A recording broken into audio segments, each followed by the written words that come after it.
Boa tarde, eu sou o professor Felipe Flores Kupski, da Universidade Federal da Bahia, no Brasil. Estou muito honrado de estar com vocês hoje. Muito obrigado por estar aqui conosco, mais uma transmissão da Abralin ao vivo. Espero que todos estejam seguros. Como vocês sabem, Abralin ao vivo, Linguistas Online, é uma iniciativa da Abralin, Associação Brasileira de Linguística, com a colaboração de várias outras associações, sociedades linguísticas. Hoje, estamos muito felizes de ter um linguista cognitivo e antropológico, o professor Caleb Everett, que gentilmente aceitou o nosso convite. Caleb Everett, ele é chefe do departamento de antropologia na Universidade de Miami, nos Estados Unidos, e boa parte da sua pesquisa explora língua e pensamento, a relação entre eles. E também a relação com a cognição neolinguística, cultura e, com certeza, o ambiente. O professor Everett tem tratado questões interessantes, muito importantes, tais como é a evolução da fala, ou quais são os fatores exocêntricos e ecológicos. São muito interessantes. Ele publicou seus trabalhos em várias revistas científicas famosas, em seu livro The Numbers and the Making of Us, publicado pela Harvard University, está disponível em várias línguas, se eu não me engano, em inglês, espanhol, italiano e chinês. Espero que seja disponível em português em breve, porque o professor Kelly fala português muito bem. O livro foi selecionado pelo Smithsonian como um dos melhores livros, top 10 de ciência, em 2017, e também recebeu o prêmio Prose. Eu poderia passar muito tempo falando sobre o seu trabalho, mas vocês podem achar mais informações sobre o professor Everett, inclusive as suas publicações, em seu site pessoal, que é calebeverett.org. O professor Everett concordou em responder algumas perguntas ao fim dessa conversa, dessa palestra. Eu vou ler os comentários e perguntas durante a sessão. Por favor, não fiquem com vergonha e postem as suas perguntas e comentários. Infelizmente, como o nosso tempo é muito curto, eu selecionarei algumas perguntas. Eu peço desculpa já com antecedência. Bom, vamos então receber o professor Caleb Everett, padrões fonéticos globais recém-descobertos e o que eles dizem sobre a língua. Professor Everett, obrigado. Obrigado, Felipe. Obrigado, Miguel.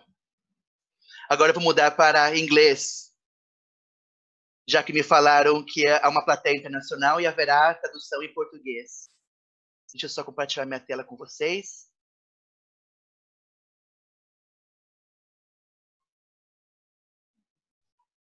Espero que vocês consigam ver a minha tela. Perfeito.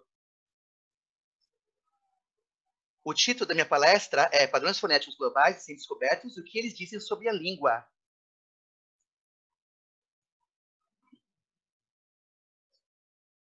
Eu quero falar para vocês um pouquinho do histórico da palestra. Por que estou interessado em padrões fonéticos globais? Eu quero tratar questões mais amplas com relação à língua. E por que elas têm a forma que têm. E qual o papel da facilidade articulatória em moldar as línguas na questão de fonologia e padrões fonéticos nas línguas do mundo. E faço isso porque estou interessado em uma outra questão, que é a seguinte: as línguas evoluem, se adaptam como outros sistemas, como outro comportamento humano e outras facetas de comportamento humano. Se você não está familiarizado com essa mudança cultural, há muitas pesquisas que dizem que há muitos componentes do comportamento humano que são selecionados ao longo do tempo pelas culturas, e não é porque os indivíduos tenham consciência das mudanças que façam, ou que tenham consciência da adaptação ao ambiente, mas os comportamentos humanos, eles se adaptam em maneiras sutis. Ou seja, eles são sensíveis a mudanças anatômicas e ambiente. Temos isso em vários tipos de comportamento, não só linguístico, mas também em outros. E a questão que estou interessado é a seguinte: nós vemos tais processos adaptativos na língua. Essa é a questão mais ampla. Esse é o histórico teórico, mas a abordagem metodológica é mais comum, que é a seguinte: como analisamos sistemas de sons em línguas no mundo? Por exemplo, em linguística, estudamos alofones, regras fonológicas, fonemas, estrutura silábica, e são assuntos que são entendidos muito bem nas línguas. Mas também há um componente no qual eu estou interessado, e com certeza não sou o único, que é com que frequência, qual a frequência dos sons varia nas línguas. E como essa frequência e padrões diz respeito com relação à facilidade articulatória e também aos 3 fenômenos fonéticos sobre os quais falarei, que se relacionam ao fenômeno da articulação, que também se relacionam à adaptação. Como exemplo do que eu quero dizer, vejam só, as línguas, os sons, os fonemas, eles variam em termos de frequência. Por exemplo, essa fricativa pós-alveolar vozeada, je, em inglês, ela é um empréstimo comum, bem recente, vem do francês. Possui poucos pares mínimos, e esses e outros fonemas são cada vez menos frequentes na fala comum, comparado com outros sons. E analisando vários dados, analisamos que corresponde a 0,2%. Por exemplo, uma alveolar nasal, que é a consoante mais comum na fala inglesa, há muitos exemplos, em muitos dados, por volta de 13% dos sons em inglês. E é uma discrepância em termos de ordem de magnitude. Isso é visto com vários sons. Eu acho que isso é importante quando falamos de histórias com relação à facilidade articulatória. Eu fiquei curioso sobre esse assunto e analisei a distribuição de frequência de sons em várias línguas, com relação a fonemas e alofones.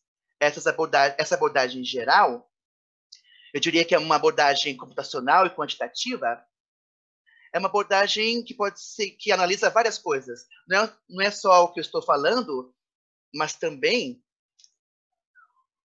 é uma pesquisa que seleciona um trabalho, como, por exemplo, esse artigo de King Waddon, um trabalho recente. Aliás, falará sobre esse assunto amanhã. Recomendo que vocês assistam.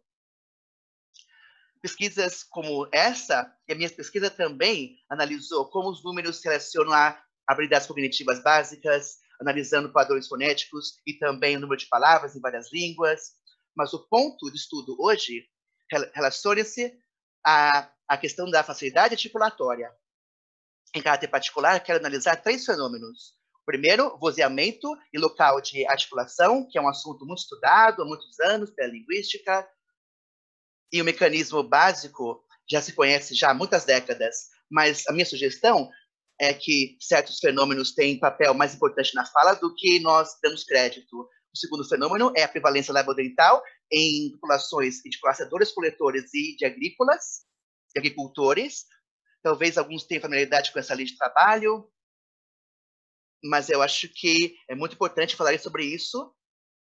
E há também vários trabalhos de um aluno meu que tratam desse assunto. E o terceiro fenômeno é os efeitos possíveis da aridez de ambientes extrema em como as línguas usam vogais. Essas duas coisas parecem não ser conectadas, mas vou tentar sugerir por que eu acho que elas estão conectadas. Embora eu saliente que é um evento, é uma conexão possível, ou seja, o primeiro fenômeno é bem estabelecido, o segundo nem tanto, o terceiro menos estabelecido.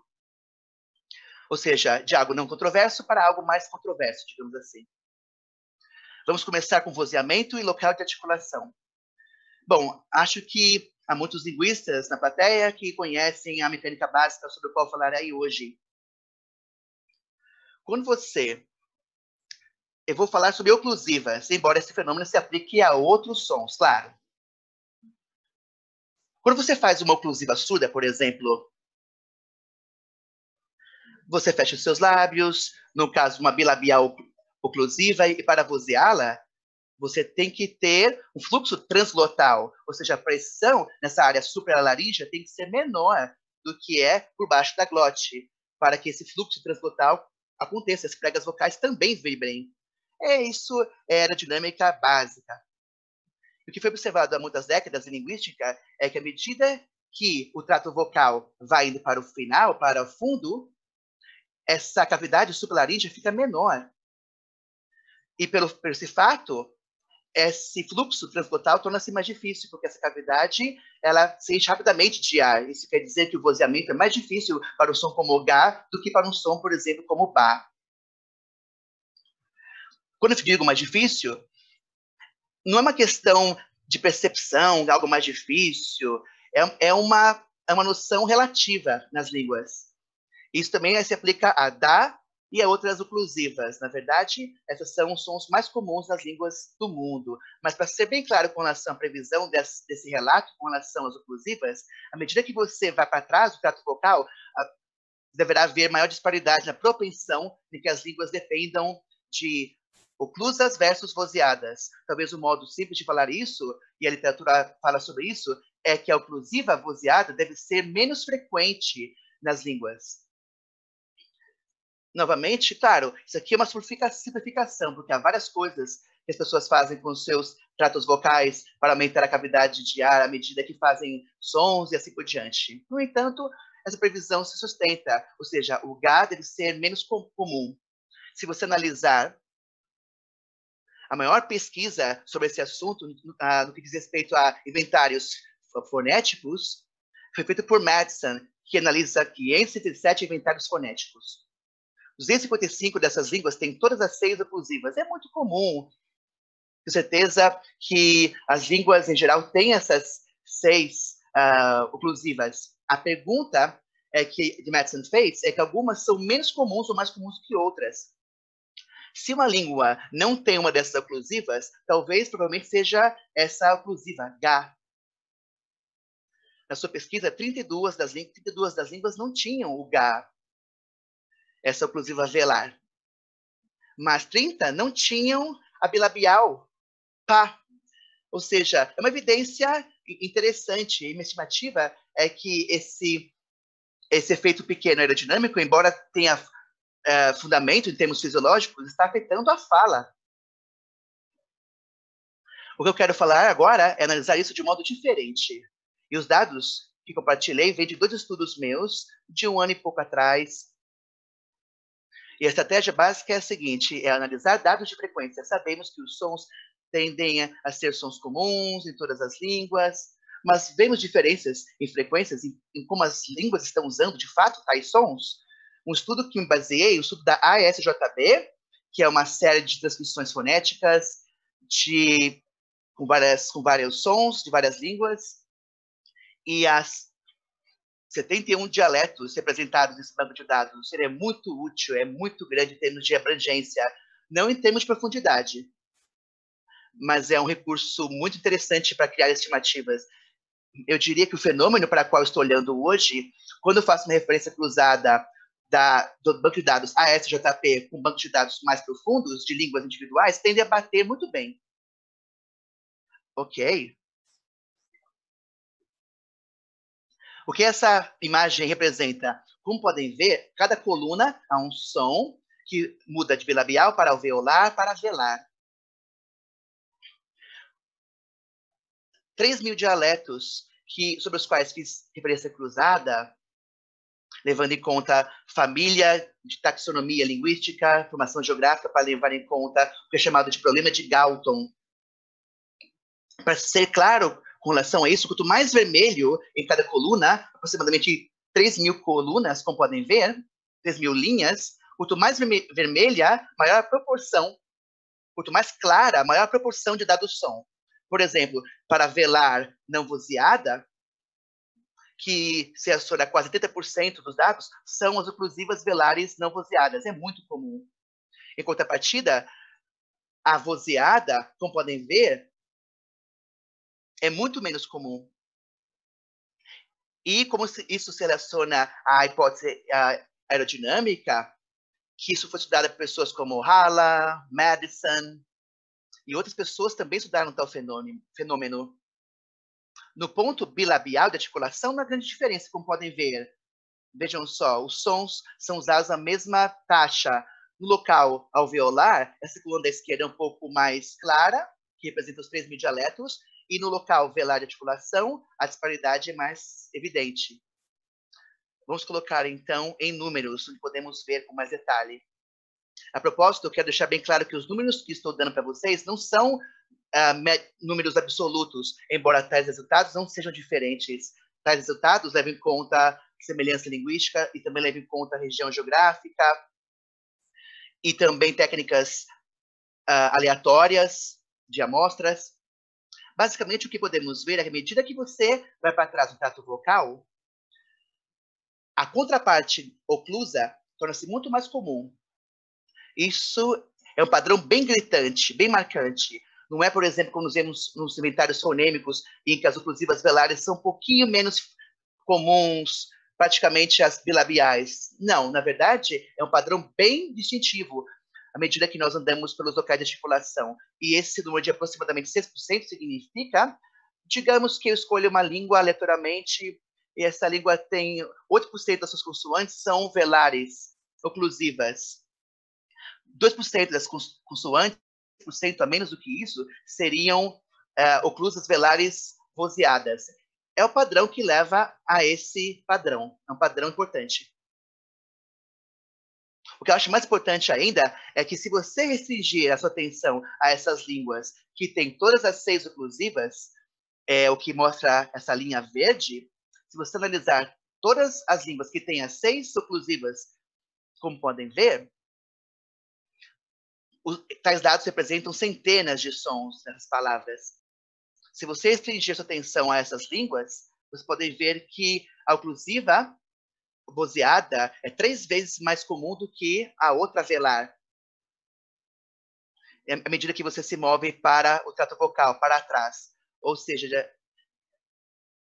de acordo com o que você esperava, devido à pressão aerodinâmica, isso é percebido nas línguas.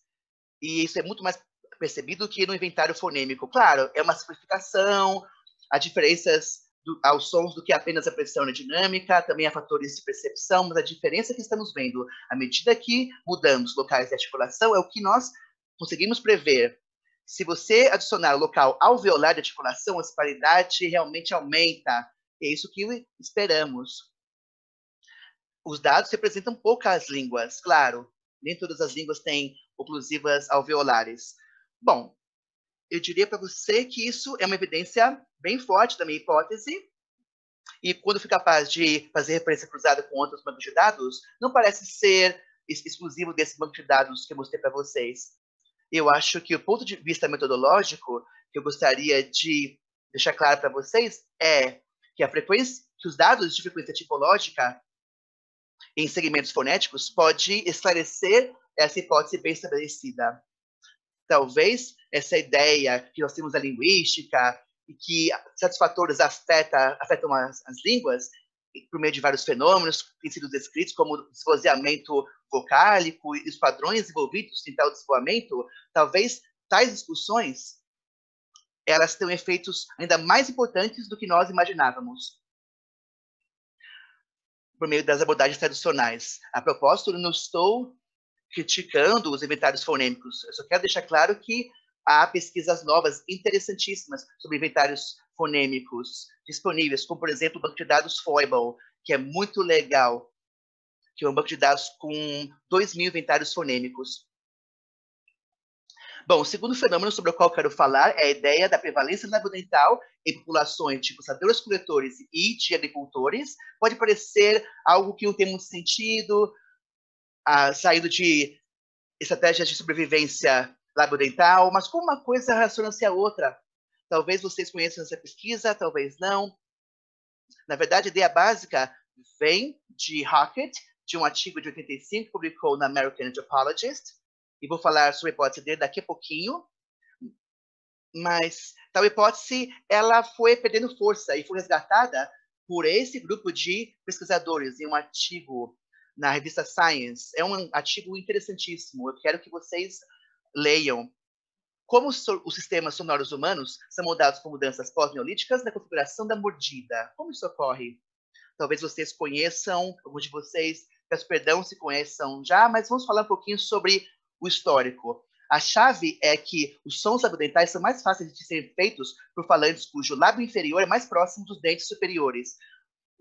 Por exemplo, Fá e Vá são labiodentais. Você move o seu lábio inferior tocando próximo dos seus dentes superiores. Se o seu lábio inferior está bem abaixo dos seus dentes superiores, é um som mais fácil. Se ele está um pouco mais longe. É um princípio simples. Mas o que é interessante é que as populações agrícolas tendem a ter falantes com tais características. As palavras, se você analisar, por exemplo, há dados que mostram que falantes em grupos agrícolas que dependem da agricultura para viver, tendem a ter overbite, overjet. A maior parte da gente, nós temos tal overbite, overjet, ou seja, uma dieta mais macia. Os mecanismos envolvidos nisso são destacados em um artigo na Science, na revista Science. Vocês podem ver isso mais tarde, mas essa parte não é controversa. O que nós vemos é que em grupos de caçadores-coletores, que têm dietas não tão macias, tem uma mordida ponta com ponta quando viram adultos. E esse tipo de mordida que é mais característico dos humanos ao longo da história. Essa relação de overbite, overjet, esse tipo de mordida que a maior parte de nós temos, é uma inovação mais recente na história. A questão é, essas mudanças no tipo de mordida impactam as línguas? Ou será que elas se adaptaram a isso? Ou seja, as línguas com sistemas adaptativos. Isso aqui é de um artigo da revista Science. É uma imagem de um tipo de mordida antes do advento da agricultura, como podem ver em caçadores-coletores, pessoas que fazem trabalho de campo e percebem isso. Claro que nem sempre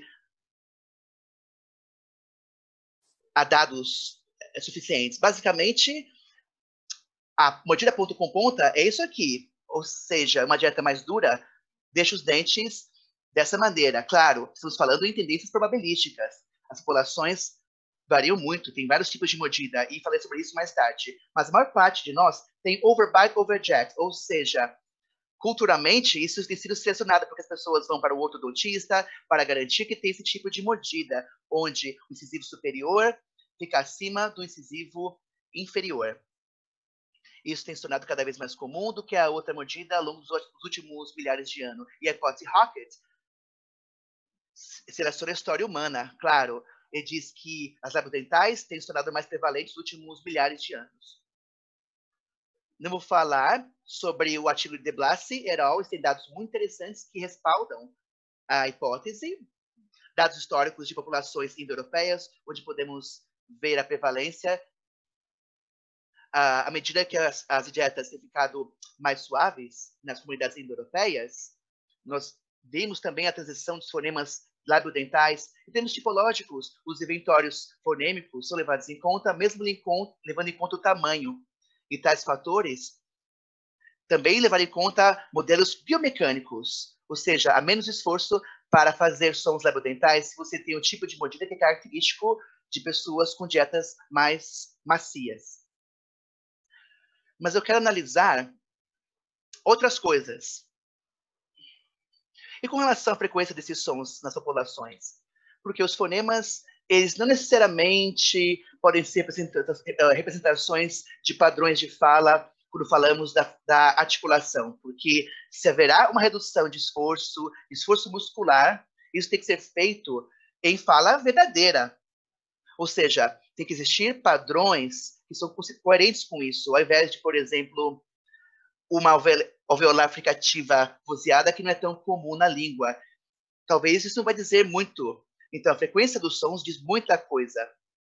Diz sobre o esforço necessário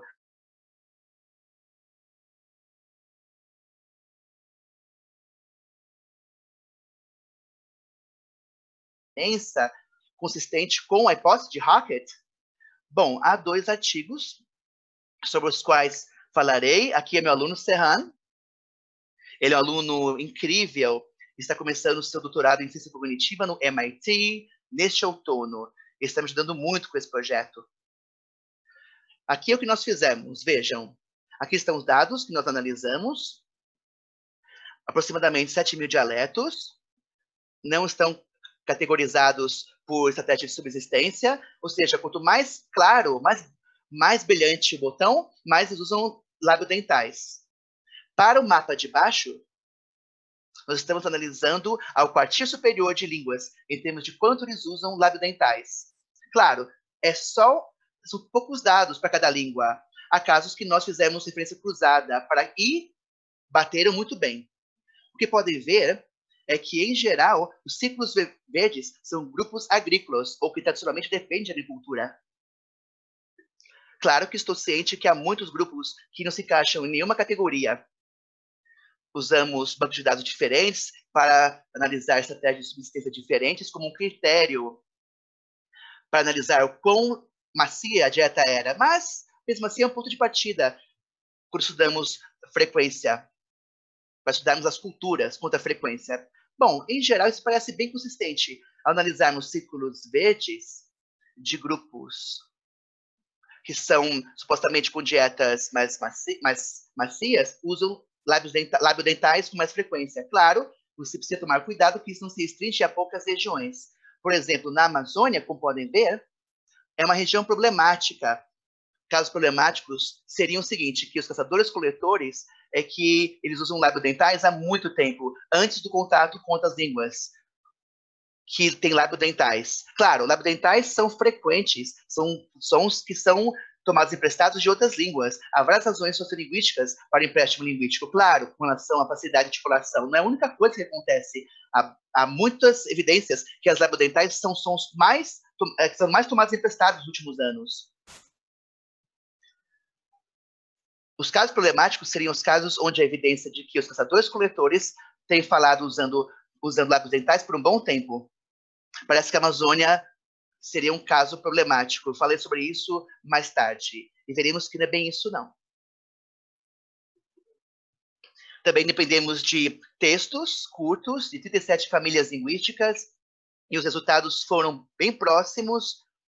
E os dados em que 2% das consoantes eram labiodentais em todas as línguas, em termos de frequência em palavras e em textos. Mas isso varia bastante do tipo de população. Independentemente do banco de dados que nós usamos, ou independentemente da estratégia taxonômica que nós usamos. Bom, esse gráfico em forma de grama basicamente mostra para a gente o modo como levamos em conta, como controlamos o problema de Galton. Ou seja, que não fosse restrito a algumas famílias linguísticas, algumas regiões, que fosse ainda significativo depois que levasse em conta os casos problemáticos da Amazônia, assim por diante. O modo como isso funciona, basicamente, é que cada linha representa uma das 5.000 iterações de uma amostragem aleatória. E toda vez que uma iteração acontecia, basicamente você pegava uma amostra de grupo de línguas de caçadores-coletores, de diferentes regiões, de diferentes famílias linguísticas, e simultaneamente pegava uma amostra de grupo de famílias de população agrícola, diferentes regiões, diferentes famílias, e você os contrastava contra o uso de labiodentais. E há uma disparidade enquanto usavam labiodentais.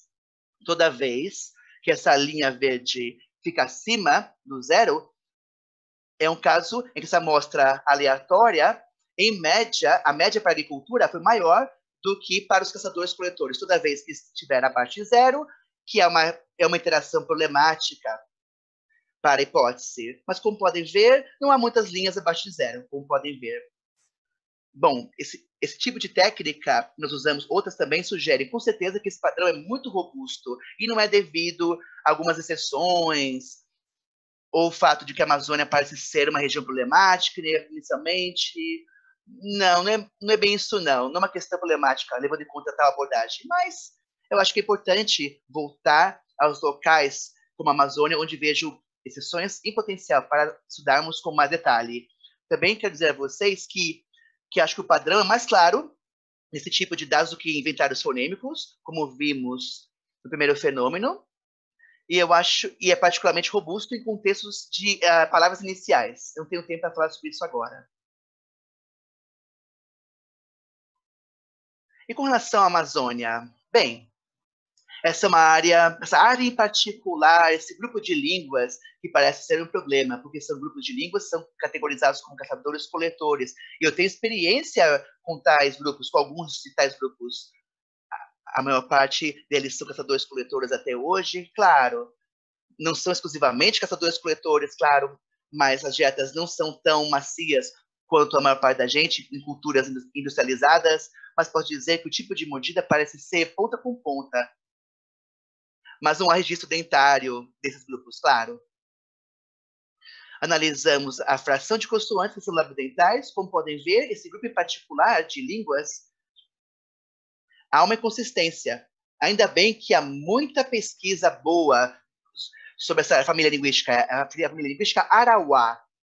linguistas famosos como Dan Everett, meu pai, Peter Lagerfelder, Bob Dixon, todos fizeram trabalho de campo sobre essas línguas. E, na verdade, Bob Dixon comparou as línguas, e faz 20 anos que ele fez isso.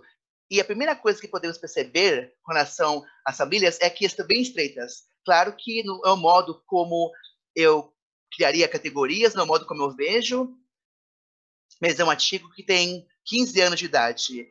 Em algumas estimativas, eles são mais dialetos do que línguas. Portanto, eles são mais próximas, mais estreitas. Mas, mesmo assim, superficialmente parece ser um problema, porque você tem línguas em vários ramos que usam labiodentais, o que sugere que talvez há uma característica profunda nessa parte do mundo. Mas, de acordo com Dixon, isso é uma inovação bem recente. Na verdade, se remete aos anos 1800, logo depois do contato com os portugueses. Eu diria que tal família não é bem tão problemática. Claro, quando falamos sobre tendências probabilísticas em torno das línguas mundiais, claro que haverá exceções. Você espera isso, mas o meu ponto em questão é que a Amazônia não parece ser uma exceção. E é uma área-chave, levando em conta quantos caçadores-coletores existem lá. É um lugar bom para testar a hipótese. Há outros modos que podemos analisar tais coisas, além da frequência, além de dados linguísticos. Uma coisa a se fazer é transcrever pessoas com tipos de mordida diferentes. É algo que nós fizemos. Meu aluno Serra passou horas e horas estudando. Eu também passei várias horas transcrevendo o discurso de várias pessoas, diferentes falantes de inglês que têm tipos de mordida diferentes, que foram categorizados diferente por outras pessoas. Algumas mordidas, com as barras verdes, são mordidas ponta com ponta. Ou próximas a isso, as barras amarelas têm overbite, overjet. Essas, em particular, são consistentes com o maior tipo de mordidas que nós temos em inglês. Não são atípicas. Essa aqui realmente é bem atípica, que é do Freddie Mercury. A propósito, não há uma variação sociolinguística ou de dialeto para explicar tal ponto. Essa barra preta representa, a partir dos nossos dados, o tipo típico, a fração típica das consoantes que são labiodentais. Em outras palavras, tais falantes aqui, como podem ver, são consistentes com o que é tipicamente esperado de falantes em inglês nos nossos dados. Mas pessoas com mordida ponta com ponta, você tem algo diferente, com exceção de uma pessoa, que é o seguinte: boa parte das fricativas labiais tornam-se fricativas labiodentais. E é uma variação que é difícil de entender. Claro, é mais fácil de entender em palavras que são pronunciadas mais lentamente, claro, mas no discurso normal, você vê essa mudança para fricativas bilabiais. Em contrapartida, pessoas como Freddie Mercury têm o oposto, ou seja, boa parte das suas bilabiais são pronunciadas como labiodentais. Então, uma nasal bilabial vira uma nasal labiodental em boa parte da sua fala.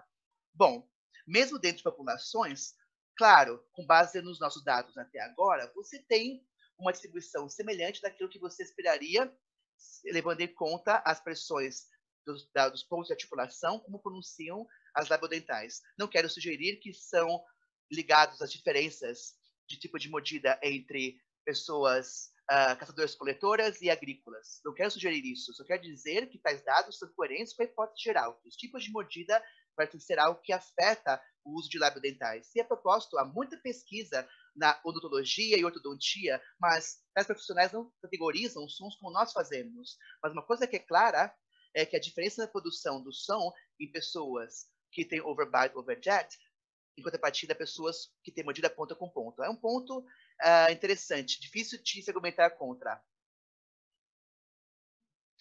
Tais dados estão alinhados com a linguística tradicional. Para recapitular, para esse fenômeno em particular, algumas evidências que nós analisamos de pessoas, de povos indo-europeus,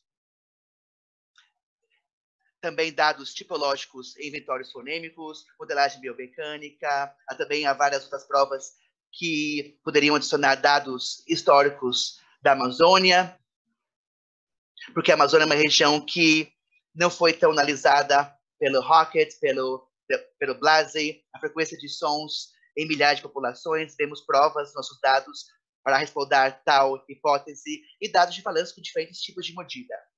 Então, eu diria que a evidência parece apoiar essa hipótese, que pode parecer um pouco óbvia, mas não está, não. Em aspecto fundamental, é que o mecanismo subjacente, conforme discutido no primeiro fenômeno, que é mais comum na literatura linguística, o fenômeno crucial e mecanismo é a facilidade articulatória. Não é uma alegação tão forte assim, mas o que eu quero dizer sobre essa abordagem é o seguinte, que eu vi Blassi et al., os resultados do Blassi et al. Foram trivializados. Os sons não são comuns assim. Mas, na verdade, quando falamos de 2% de consoantes, é uma porcentagem significativa, na minha opinião. E o mesmo pode ser dito sobre o primeiro fenômeno. Não é uma coisa ligada à periferia da fala. É um padrão robusto que se aplica às línguas no mundo. E há vários e vários volumes que investigam fenômenos. São fenômenos que caracterizam de um modo muito mais restrito, digamos assim. Bom, para concluir, os sistemas sonoros podem se adaptar a fatores externos linguísticos. Claro, se levamos em conta o tipo de mordida como um fator. Não um fator tão levado em conta assim, claro, não estou criticando, há muitas pesquisas incríveis que estudam a sociolinguística.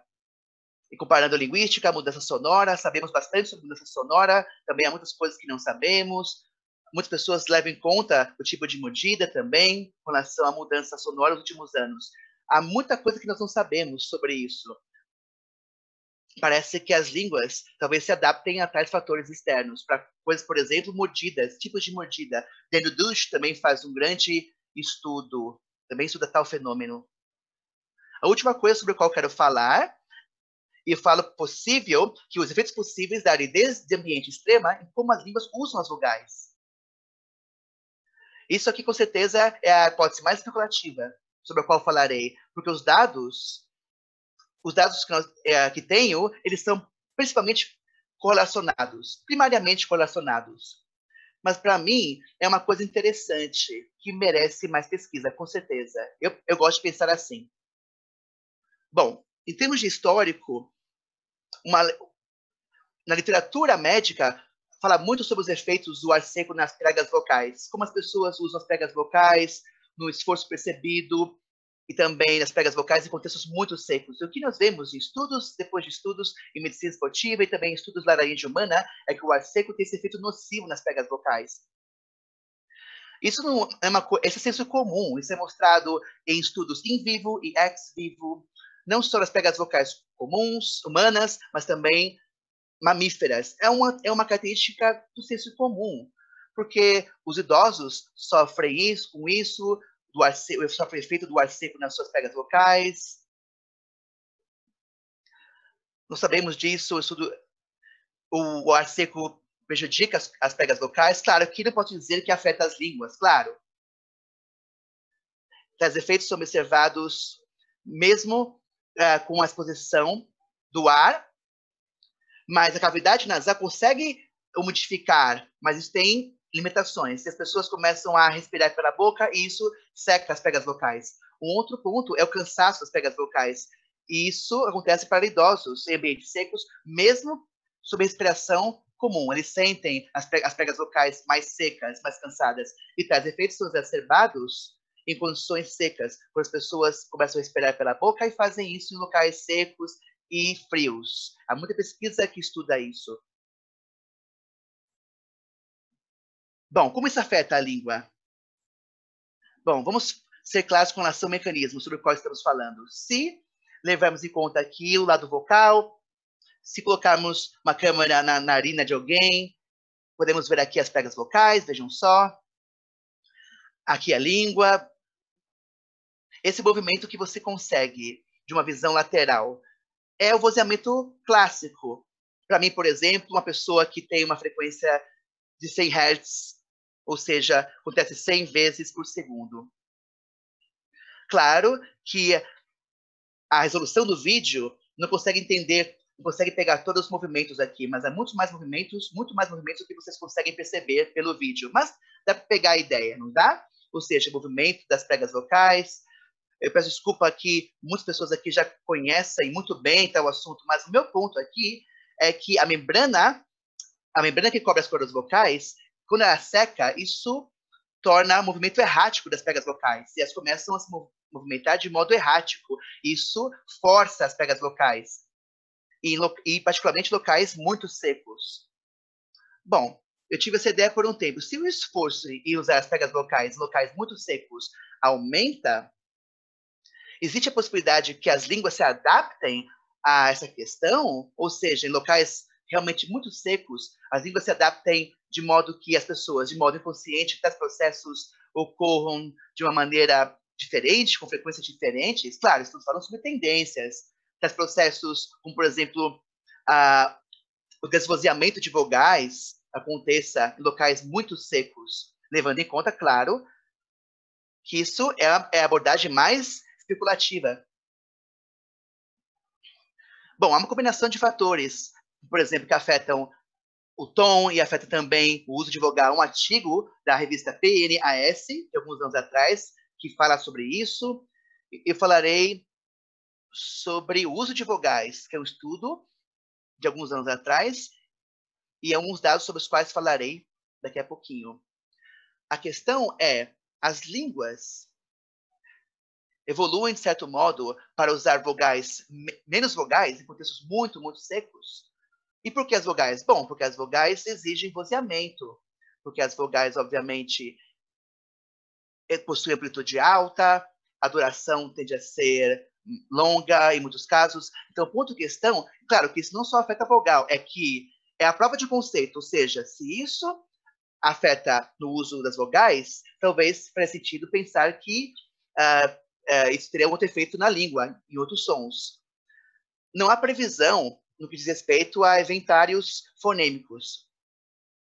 Há alguns estudos que estudam inventários fonêmicos, mas acho que tais inventários perdem um ponto. Há muitas línguas que têm inventários fonêmicos pequenos, ou seja, tem apenas 3 vogais nos seus inventários fonêmicos, mas usam estrutura simples, então por isso usam várias vogais no seu discurso. É isso que nós estamos tentando analisar, a dependência das vogais na fala, e ter um critério para isso. A fração de vogais com proporção dos sons em uma dada língua é um indicador muito mais importante do que, por exemplo, qualquer coisa que deriva de inventário fonêmico. É um modo muito melhor de analisar. Se há evidência para essa hipótese, é o seguinte, que claro, é uma coisa muito controversa dizer, claro, mas eu diria que a essência da alegação, que não é tão controversa assim, é que a aridez torna a vibração das pregas vocais mais difícil, que exige mais esforço, é algo óbvio. A língua gravita ao redor de padrões sonoros que exigem menos esforço. Há várias provas que falam sobre isso. Há, obviamente, outros fatores que são contra isso. Você precisa ter vogais para falar. Claro, há muitas pressões, muitos fatores, e eu não quero dizer que simplificar demais o assunto, dizendo que tais fatores são os únicos envolvidos. Eu quero dizer que, levando em conta que há duas coisas que são verdade. Portanto, C não é uma expectativa tão distante, ou seja, algo que pode ser testado. As vogais podem ser reduzidas em locais muito secos. Então, por meio de cálculos de frequência, podemos analisar dados em várias línguas e ver uma proporção das palavras transcritas foneticamente, qual a proporção dos sons que são vogais. É um ponto de partida simples. É a força bruta, o instrumento de força bruta para começar e ver se há alguma coisa para provar o conceito que vale a pena estudar. A fração de vogais foram calculadas em várias línguas. Esse gráfico representa a fração de vogais para famílias linguísticas, que tem mais de 5 dialetos representados nos dados. Você pega uma língua, por exemplo, uma língua indo-europeia, que é uma dessas montanhazinhas, áreas montanhosas. E o que você consegue ver é que, ao analisar essas famílias comparado ao que sabemos da literatura linguística, se você contratar as famílias que têm poucas frações de vogais, elas tendem a usar menos vogais na sua fala, os dados batem em termos quantitativos com o que conhecemos com o estudo das sílabas, a estrutura silábica. Por exemplo, o estudo da Charles Easterday estuda sílabas muito complexas. E muitas línguas que têm as sílabas mais complexas, em palavras, por exemplo, particularmente línguas do Pacífico Noroeste, há muitas línguas, e tais dados batem com tais famílias linguísticas que nós conhecemos, sugerindo que os dados quantitativos representam padrões mais amplos, que são respaldados por linguistas que trabalham em campo, que estão coletando tais dados. Por exemplo, pessoas como eu que estão analisando tais dados.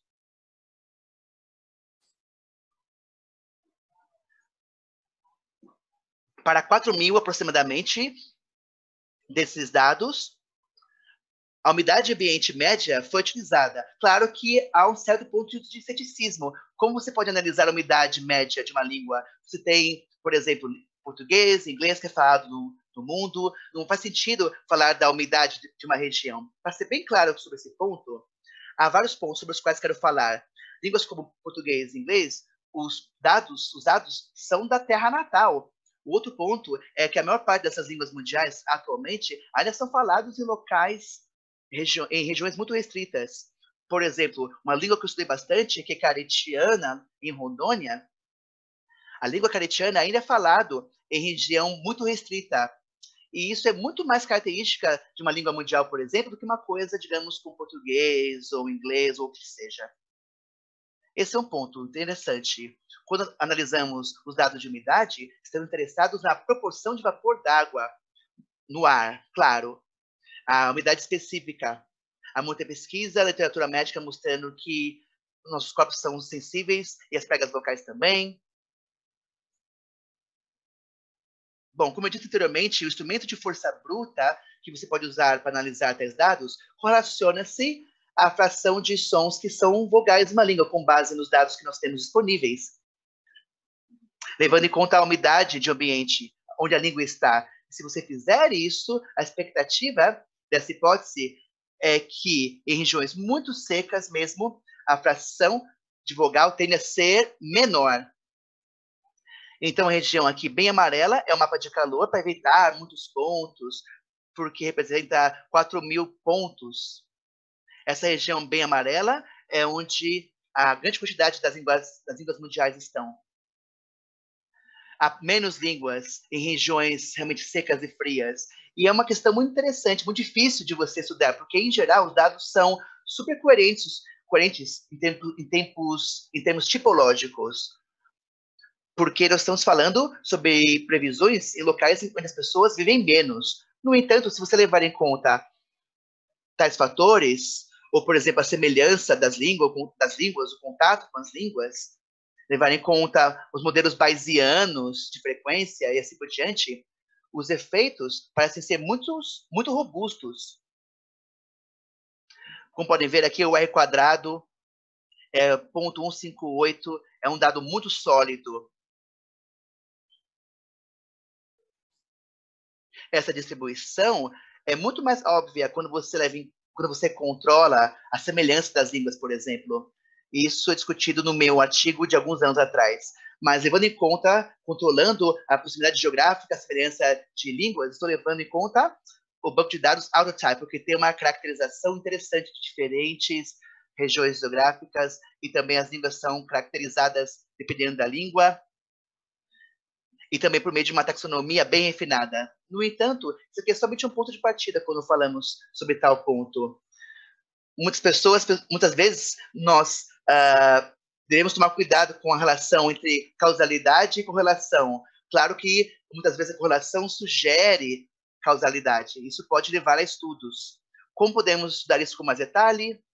Muitos colegas meus estudamos isso. É muito difícil demonstrarmos a causalidade. É difícil provar tal coisa olhando falantes individuais. Não é tão fácil como, por exemplo, olhar para pessoas com diferentes tipos de mordida. É mais difícil você provar a causalidade.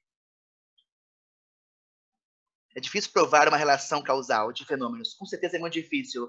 Mas nesse caso, é bem difícil. E o ponto é que há outras hipóteses em jogo que fazem previsões semelhantes. Ian Madison e outras pessoas tiveram essa hipótese por um bom tempo, que as línguas em regiões mais quentes, elas são mais altas, tendem a ser mais altas, basicamente. E isso é uma hipótese que se baseia em acústica. Talvez nós dois sejamos certos, talvez nenhum de nós. Eu diria que nós não sabemos. Claro que há outros tipos de dados que são necessários e dados mais refinados, baseados em bancos de dados. Mas, para provar o conceito, eu diria que esses dados são intrigantes e merecem pesquisa mais aprofundada, particularmente porque há outros modos sobre os quais as línguas se adaptam, e tais modos têm sido descobertos. Eu não acho que tal modo é uma coisa que está acontecendo, mas certamente é algo longe de ser provado. Há uma pesquisa sendo feita agora, falando sobre adaptação da língua, é uma citação de alguns anos atrás, quero deixar bem claro que, embora o fenômeno específico que eu acabei de discutir, que é ligado à minha pesquisa, há muitas pessoas analisando a ideia das línguas como sistemas adaptativos que talvez se adaptem de modos que nós não pensamos, que levem em conta pressões ecológicas diferentes em ambientes físicos. Eu não vou ler essa citação, não, vocês já leram? Bom, pontos finais. O primeiro, conclusões específicas ligadas aos 3 fenômenos discutidos. Primeiro, a facilidade de articulação tem um papel importante em moldar o uso de oclusivas, pelo menos eu acho que os dados de frequência sugerem. O segundo é que o tipo de mordida impacta a facilidade articulatória de labiodentais e aparentemente molda como elas são usadas em populações, ou pelo menos é uma das fatores que moldam. Claro que há vários fatores que determinam sons, como sons são feitos, como, por exemplo, fatores sociolinguísticos, mas parece ser algo importante. E finalmente, a facilidade de vozeamento é afetada pelo ar seco do ambiente. Isso é verdade. A pergunta é, isso tem impacto em como as línguas usam vogais? Eu acho que talvez. Mas, como eu admiti, essa aqui, com certeza, é a alegação mais especulativa. A conclusão metodológica geral é que analisar a frequência de uso de sons em várias línguas do mundo é crítico, pode ser crucial para esclarecer tais fenômenos. Vou deixar vocês com alguns pontos interessantes. As línguas se adaptam, como mencionei, parece que a evidência é clara sobre isso. Pelo menos se adaptam a diferenças na forma da boca. É um artigo muito interessante e boa parte da pesquisa aqui é bem recente, porque as pessoas estão analisando isso de modos diferentes, modos novos, de maneira computacional, quantitativa, e são coisas novas. A questão também do uso de termos de cores. Há um estudo que diz que, à medida que a industrialização vem ocorrendo, as cores mais brilhantes têm sido mais fixadas na experiência humana, e o uso dos termos também tem mudado. Talvez não seja algo tão chocante assim, mas é algo que foi mostrado de modo bem interessante. As línguas também se adaptam a fatores ambientais, no nível do léxico, como se fala, por exemplo, de vocabulário. Não é surpreendente, mas foi demonstrado de formas diferentes. Há uma linha de pesquisa interessante dizendo que a linguagem espacial depende se a pessoa usa de modo geocêntrico ou de modo individual. Isso foi demonstrado por meio de realidade virtual. É uma linha de pesquisa muito interessante. E que as línguas se adaptam ao tamanho da população, de modos que não vimos até agora. Eu acho que a língua é um sistema adaptativo, e quando pensamos em vogais e umidade, há uma pesquisa cada vez maior e com evidências cada vez maiores. E a descoberta com relação à labiodental é muito interessante. Como eu disse desde o começo, como antropólogo, estou interessado, claro, na natureza adaptativa da fala e se ela se adapta a outros comportamentos do comportamento humano em maneiras que os indivíduos não têm ciência, não têm consciência, a modos sutis dos quais os seres humanos se adaptam e também diferentes pressões. Há muita pesquisa feita sobre isso. Eu peço que vocês vejam a pesquisa de Joe Henrich, O Segredo do Nosso Sucesso. É uma situação ótima aqui. Quero deixar para vocês. Reconhecer que nós somos uma espécie cultural significa que instituições, tecnologias e línguas coevoluem com tendências psicológicas, habilidades cognitivas, respostas emocionais e preferências. Bom, pensando nas línguas, pensando na coevolução das línguas com outros tipos de fatores, como o tipo de mordida, são fatores que não levamos em conta na linguística. Isso esclarece não só em como usamos labiodentais, por exemplo, mas também esclarece, na minha opinião, como o que a língua é, de fato, um sistema adaptativo que está coluindo com outras coisas, de modos que talvez nós não percebemos no passado. Eu acho que há cada vez mais evidências respaldando isso. Vou deixar vocês com essa situação, com essa citação. Muito obrigado. Eu acho que agora é a hora das perguntas. Bem, muito obrigado. Você está me ouvindo? Sim, sim, estou ouvindo. Muito obrigado. Foi muito interessante. Eu não sei por que meu vídeo não está funcionando. Ah, não, sim, consigo ouvir você. Perfeito. Bom, tivemos aqui algumas perguntas. A primeira pergunta é de Dan Everett. Ah, eu conheço, sim. E ele pergunta, por exemplo, como se leva em conta, com relação ao estudo de labodentais e agricultura, como controlar a precisão da transcrição fonética nos bancos de dados pelo fato de variar em quantidade e qualidade e, portanto, não sendo 100% confiáveis? Bom, eu acho que o que se pode fazer é fazer uma referência cruzada. Se você fizer isso com certas amostras e isso bater com certos dados que você tem maior qualidade, e depois, isso é um modo de fazer. Fizemos também, analisamos transcrições, como mencionei anteriormente, de outros bancos de dados, do Journal of American Association, e esse tal journal tem um grau de confiança muito grande, e tais resultados foram basicamente os mesmos, na verdade, quase idênticos. A outra questão, eu acho que se você analisar o fenômeno que estudei, são coisas fáceis de serem transcritas.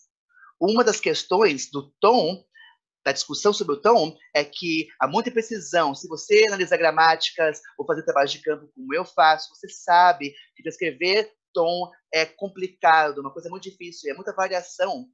Para uma língua, você tem diferentes gramáticas e diferentes tons descritos. Eu já vi isso muitas vezes na Amazônia. Há vários fenômenos que, concordo, é difícil você ter confiança na precisão, com certeza. Quando você fala de algo, por exemplo, a lábio dental, que é algo mais saliente, algo, por exemplo, K versus K, a maior parte das pessoas conseguem transcrever bem. Também analisamos também o uso de palavras iniciais, porque as transcrições tendem a ser melhores com palavras iniciais, e os dados tendem a ser mais robustos, isso aumenta a confiança. Há vários modos diferentes de serem analisados. Nós descobrimos algo interessante com relação ao banco de dados, ou será que estamos descobrindo algo que pode ser visto em línguas do mundo? Esse é o motivo porque o fenômeno lábio-dental, e eu e Serrano, que é o meu aluno, conseguimos transcrever os indivíduos e ver o que nós conseguimos. Ok? Muito obrigado.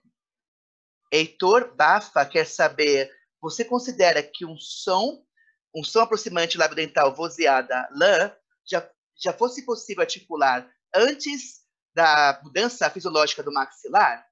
Bom, sim, sim, claro. Para ser claro com relação a isso, estamos falando sobre possibilidades. Já falei sobre isso. Em grupos de caçadores-coletores que têm mordida ponta com ponta, adotaram lábio-dentais. Qualquer grupo pode fazer som. E se você vê falantes, por exemplo, que nós transcrevemos, mesmo pessoas com mordida ponta com ponta, eles conseguem fazer tais sons. Mas eu não posso dizer que pessoas não podem ou podem fazer tais sons. São tendências probabilísticas, claro. Qualquer pessoa pode fazer quaisquer sons da língua. E qualquer língua pode ser falada em qualquer contexto. Não há alegações super fortes de que as pessoas têm dificuldade de fazer um som. Os sons labiodentais são particularmente fáceis, são feitos por qualquer pessoa. Aí uma das coisas que o torna interessante. Ok, muito obrigado. Michele Calil pergunta: existe alguma correlação entre a variação interdental e dental dos tipos de mordida? Bom, essa aqui é uma pergunta excelente. Os dados não são tão bons assim. Claro, não é algo que vem sido discutido recentemente. E a razão de achar que é uma pergunta excelente é que, se você analisar a literatura odontológica, é onde você vai ter o efeito mais pronunciado, ou seja, em sons interdentais. Definitivamente, há evidência que isso afeta labiodentais, mas com sons interdentais há efeitos mais claros. Não está muito claro que previsões seriam nas línguas mundiais, mas eu diria que talvez isso não seja a única coisa associada a isso. Eu não quero falar muito sobre hipóteses, ser levado por elas, mas eu diria que é bem possível que o tipo de mordida afeta bastante. Há muitas consoantes que são feitas nessa região da boca, então, não só labiodentais, claro, as labiodentais, para elas, mas se você analisar, por exemplo, em estudos ortodônticos dentários, efeitos claros para os sons interdentais. Uma ótima pergunta. Ok, obrigado. Luciana Amaral pergunta: você acha que esses resultados podem ser evidência para a alegação dos funcionalistas de que a língua é primariamente um meio de comunicação, ao invés de um meio de organizar pensamentos? Sim. Bom, a minha opinião sobre isso, sim. Eu diria que sim. É uma coisa que é usada para comunicação, claro. Na minha opinião, numa coisa ou. Ou seja, as línguas são usadas para organizar pensamentos e para comunicação também, claro. Eu acredito que tal linha de pesquisa seria mais voltada para o funcionalismo. Ok, agora uma pergunta do professor Hyatt, Vinícius Peruso. Na coarticulação vogal-consoante-vogal, você achou evidência de vozeamento velar em sistemas onde H não estava presente fonemicamente, levando em conta que o vozeamento pode existir foneticamente, mas não fonologicamente? Sim. Uma das coisas que eu fiz foi fazer uma referência cruzada dos dados desse estudo e achei línguas que tinham velares que não tinham velares vozeadas, inventários fonêmicos, e algumas tinham velares vozeadas na transcrição fonética. E isso foi como destacado no texto. Você pode ter vozeamento em vários contextos, claro. Claro que você pode também ter línguas onde as oclusivas velares estão presentes no inventário fonêmico, mas talvez ausente nas listas de palavras ou muito frequente em palavras. Talvez não seja um fonema que tem uma carga, importância importante na língua em aspectos funcionais. Uma pergunta realmente excelente. Ok, claro que nós temos várias perguntas, mas nosso tempo é limitado. Por exemplo, temos aqui pesquisadores muito experientes e também alunos de graduação. Eu tenho uma pergunta para fazer a você. Por exemplo, a associação entre sons em cidades agrícolas, linguistas, por exemplo, que não estudam antropologia, que é o meu caso, nós não levamos em conta as conexões, mas são muito importantes, não é verdade? Mas a pergunta é, basicamente, em termos gerais, o que a antropologia poderia dizer sobre a mudança sonora e a linguagem do cérebro? Bom, eu diria que a antropologia é uma disciplina realmente holística, do mesmo modo que a linguística é. E o meu doutorado é em linguística, então eu me identifico como ambos. Eu acho que é importante você conhecer a antropologia. Claro que a antropologia, eu estou preocupado no que as línguas podem dizer sobre perguntas, como, por exemplo, a adaptação humana e como os humanos se adaptam ao ambiente e como nós conseguimos nos adaptar tão bem à adaptação. Esse aqui é o ponto crucial. Eu não tenho certeza que a antropologia pode dizer aos linguistas, por exemplo, com relação à mudança sonora. Sabemos bastante sobre tal mudança sonora, mas há muitas coisas que ele sugere. É que, claro, há outras facetas do comportamento humano, porque o comportamento humano tão ligado ao comportamento. Eu não posso dizer que isso se restringe a uma língua. Estamos falando do comportamento humano em geral, em um sentido interacional. E as línguas são sistemas interacionais. Talvez, do ponto de vista antropológico, nós temos que ter isso em mente, mas eu não quero sugerir que eu acho que a aprendizagem acontece de ambos os modos, ou seja, antropólogos estão lendo bastante sobre linguística e há muitos trabalhos feitos que são linguística pura, claro, e tais trabalhos dependem de pessoas que trabalham no campo no Brasil, por exemplo.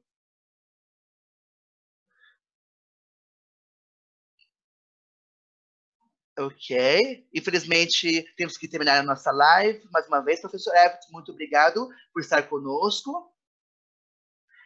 Também gostaria de agradecer a TraduPoints pela tradução, e também pelos espectadores. Por favor, fiquem em casa, fiquem a salvo. Obrigado. Até. Tchau.